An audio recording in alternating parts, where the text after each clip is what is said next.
we've gone past Donald Trump. I think people kind of appreciate that now. Do you think that?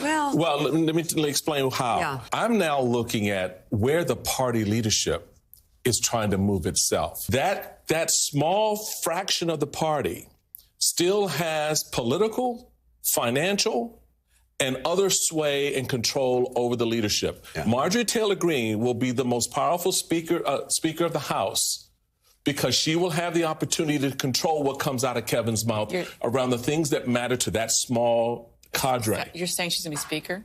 I'm saying she'll be the puppeteer. I just call the thing what it is. What's up, everybody? Major Retired Richard Ojeda here, and former chair of the RNC, Michael Steele, has a prediction that should give us all chills. He believes that Marjorie Trainwreck Greene will be the driving force behind Kevin McCarthy in the House. I mean, you call it shadow, I call it the thing. It's the job.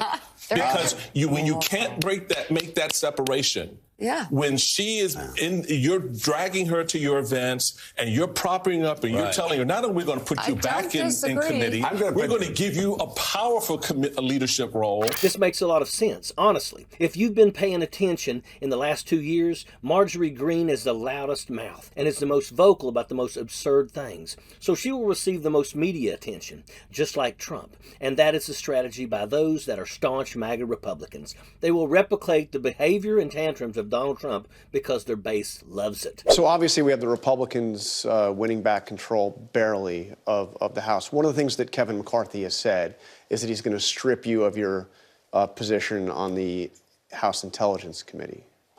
Well, I suspect he will do whatever Marjorie Taylor Greene wants him to do.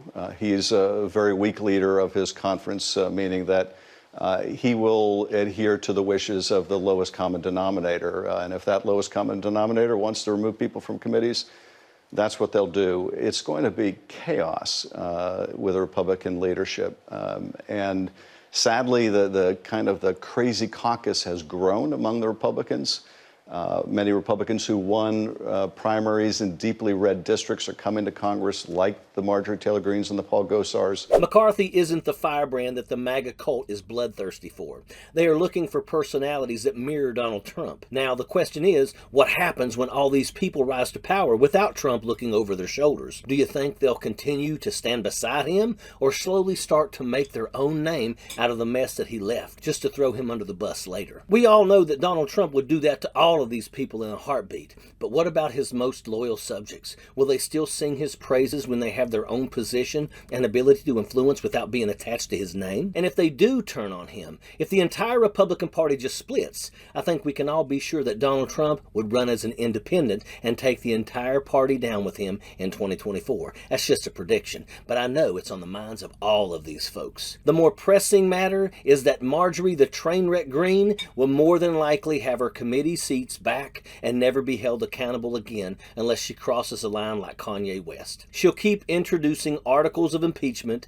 keep screaming about non-existent issues, and really never deliver for her district. But she'll get the airtime that she really wants. And we've seen in the last few weeks that Marjorie Greene has really gone to bat for McCarthy, which really wasn't the story before. So you can imagine that she knows she's getting something out of this. She isn't doing anything out of the goodness of her heart because that doesn't exist. McCarthy will never grow enough of a spine to actually keep Greene from orchestrating the things that she wants in the Republican Party, which, to be clear, is for it to become more extreme and dangerous and a party of traitors that would overthrow our democracy. The only real change we will see is when she is kicked out of office by her constituents, when they realize she has done nothing for them and will never actually serve anyone but herself and her big orange daddy, and that's a fact. Sappers clear the way, airborne all the way.